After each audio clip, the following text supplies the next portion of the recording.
Hello students, this is Srikanth Tatavarti. You watching Srikanth Ideal Chemistry. So in the organic named reactions, next organic named reaction is Williamson synthesis. So this is the very important named reaction. So this Williamson synthesis is used for the preparation of ethers from alkyl halides. Okay, so listen carefully. Here we just also discussing about the mechanism. So when alkyl halides react with the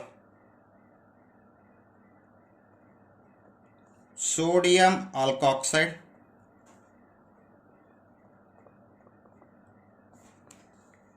to form ethers and sodium halide as a byproduct. When alkyl halides react with the sodium alkoxide, it can form the ethers. So this is about the Williamson synthesis. So it can be discussed with one example. So I just take the ethyl in place of alkyl group C2H5Cl.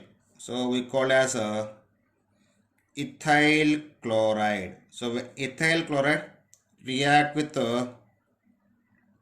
sodium ethoxide. Ethyl chloride react with the sodium ethoxide.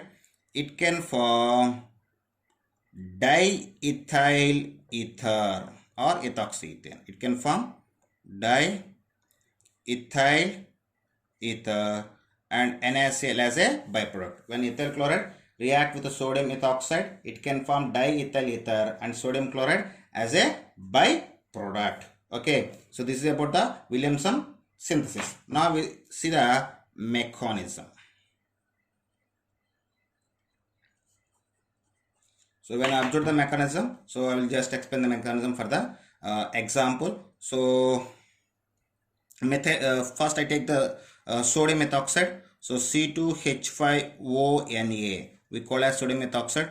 This sodium ethoxide undergoes dissociation. So it can we can write like this C2H5ONa. So you can write the sodium ethoxide like this. So in that time, the lone pair electrons between oxygen and sodium. Oxygen is the second highest electron element in the periodic table. So it can be attract these electrons toward the oxygen. In that time, the sodium passing away in the form of a sodium cation. Resulting we got C2H5O minus plus Na plus. Okay. So these ethoxide ion attacking on the ethyl chloride. So this is the first step. In next step,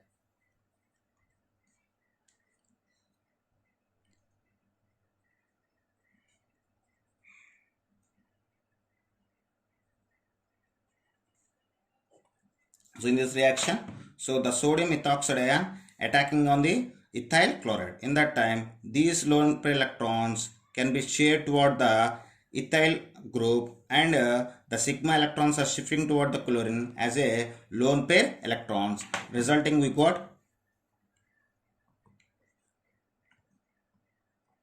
diethyl ether and chloride ion. So these chloride ion and sodium ion both are reacting to each other. They can form the sodium chloride. So this is about the Williamson synthesis. Once again see the reaction. When sodium ethoxide undergoes dissociation, it can form the ethoxide ion and sodium ion. These ethoxide ion attacking on the ethyl chloride and form the diethyl ether by the formation of chloride ion. After that, the sodium ion and chloride ion both are react each other and form the sodium chloride. So this is about the mechanism about the Williamson synthesis. Okay, next reaction.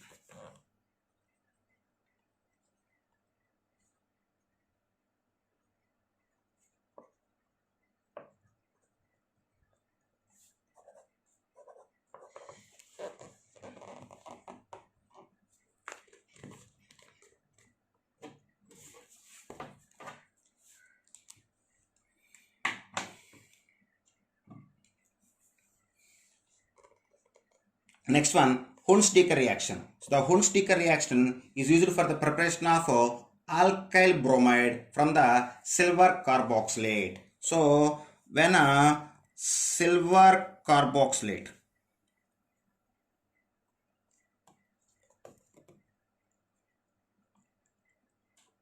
when silver carboxylate react with bromine in presence of carbon tetrachloride, it can form alkyl bromide.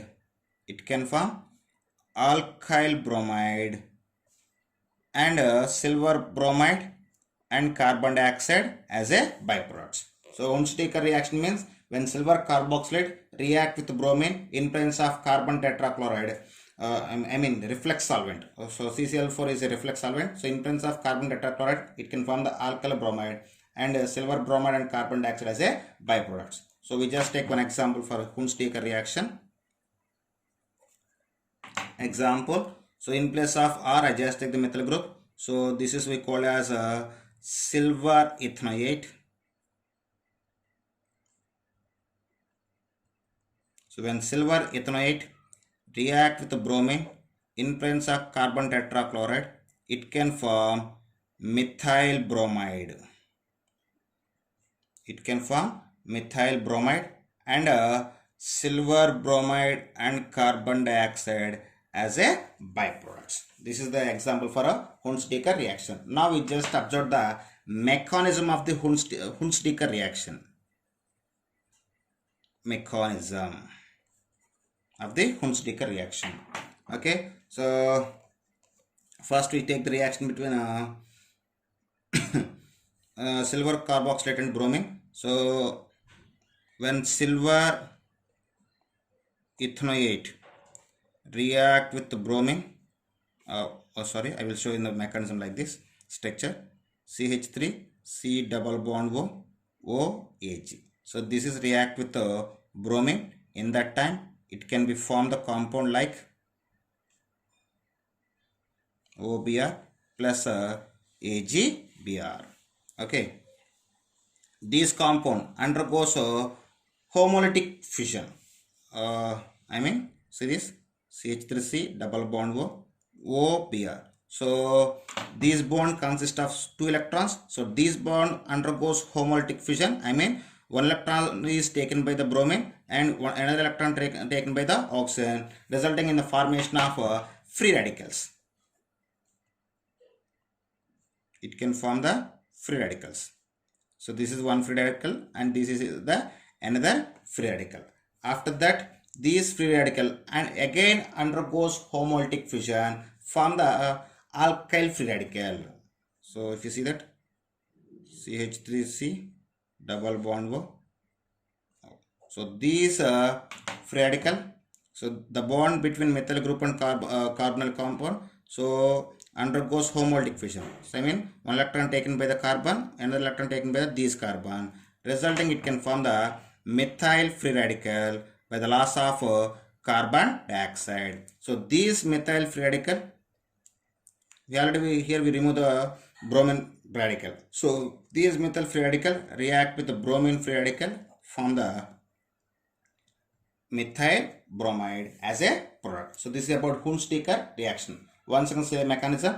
So when silver ethanoate react with the bromine, it can form an intermediate compound like this by the loss of silver bromide. So this compound undergoes homolytic fission. It can form the 2 free radicals, and these free radical undergoes again homolytic fission. It can form the alkyl free radical by the loss of carbon dioxide.